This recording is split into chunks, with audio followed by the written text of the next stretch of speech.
Good evening everyone. आज आम जाना लीव एप्लिकेशन फॉर्मेट इंग्लिश रे आम केमी एप्लिकेशन लिखा से आज आम जाना। तो एप्लिकेशन लिखा बेले सब मन रखिए जे फर्स्ट लिखा समय आम फास्ट रखा टू कौन पर रुहे ना आम क्या एप्लिकेशन लिखुचे से आम टू रखिले टू द क्लास टीचर।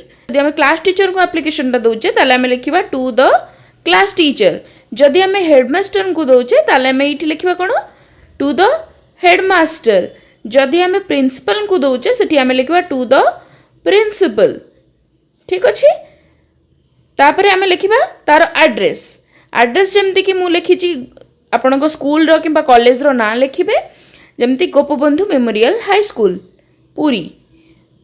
तापर रहिबो डेट जो डेट रे आपण एप्लिकेशन दौरान से एप्लिकेशन डेट लेट आपण अगस्त 15 तारीख कि 16 तारीख कि 20 तारीख रे दौरान ताले आपण ये लिखे 20 अगस्त 2025 फुल डेट आपण मेंशन करिवे। तापर आसीबो सब्जेक्ट। सब्जेक्ट कौन सब्जेक्ट अर्थ है विषय। आपण कौन कौन लिखे सब्जेक्ट रे को विषय लिखुचंदी ना application for application of sick leave. आपणकर देह खराब अच्छी आपण 2 days रो 2 दिन पई आपण लीव नबाकू चाहूचंदी 2 दिन पई आपण छुट्टी नबाकू चाहूचंदी तार गोटे दरखास्त आपण दउचंदी। जदि आपण 3 दिन नउचंदी ताले एठी लिखिबे 3 days। जदि आपण 7 days नउचंदी ताले आपण एठी लिखिबे 7 days। एटा हमर गला सब्जेक्ट। सब्जेक्ट कला परे हमर कोन आसला बॉडी। एटा को कहंती बॉडी। बॉडी रे हम कोन लिखिबा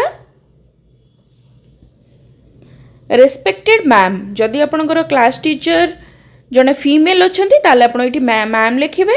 जदि आपण क्लास टीचर जने मेल ताले आपण एठी रेस्पेक्टेड सर बोली लिखिबे। Then with due respect I beg to say that I am your full name। full name आपनकर जहाँ अच्छे अपन से full name लिखिबे। जमती गोटे एग्जांपल राहुल महांती आपनकर full name होची राहुल महांती। तो आपण eight लिखिबे with due respect I beg to say that I am Rahul Mohanty a student of class. आपणकर को क्लास आपणकर जदि 5th क्लास आपण 5th लिखिबे। जदि आपणकर 7th क्लास आपण 7th लिखिबे। आपणकर जहाँ क्लास अच्छी जेमती कि 7th क्लास 7th सेक्शन आपणकर ए 7th ए बोली लिखिबे किंबा 9th सेक्शन आपणकर डी अच्छी आपण डी बोली लिखिबे। ठीक अच्छे तापर लिखिबे तापर आसला कोन A student of class 7th A feeling unwell due to severe cold and fever। due to severe cold and fever मते severe ज्वर एवं ठंडा होइथिबारु आपनको severe ठंडा और ज्वर होइथिबा सेटा आपनको reason feeling unwell due to severe cold and fever। doctor has recommended me proper rest for at least 2 days। जदि आपण 2 दिन पई छुट्टी नउचंती ताहले लिखिबे एठी 2 days। जदि आपण एठी 3 दिन पई छुट्टी नउचंती ताहले एठी मेंशन करिवे 3 days। आपण जते दिन पई लीव नेबे एठी सेटा मेंशन करिवे। So I need to be in leave from 14th August to 15th August 2025।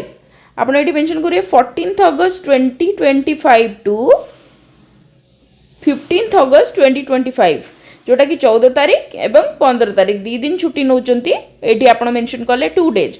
जदि आपण को 3 दिन नबार अछि ताले 14th 15th एंड 16th आपण लिखिबे 14th August to 16th August। एठी मेंशन करिवे 3 days to rest and recover। I will complete all the pending work once I return to school। Therefore I request you to grant me leave for the days then I shall be obliged। मोर ये leave रो दिन गुड़िक को आपण grant कर दियंतु मु आपण को पाखरे चिर उपकृत हेबी। योर सिंसियरली आपण एट लिखिबे योर फुल नेम आपणकर जहाँ अच्छी जेमती आम एग्जांपल नैतिले राहुल महांती सेमती लिखिबे। क्लास लिखिबे आपणकर 9th डी जहाँ आपणकर क्लास रहइबो सेटा। Thank you.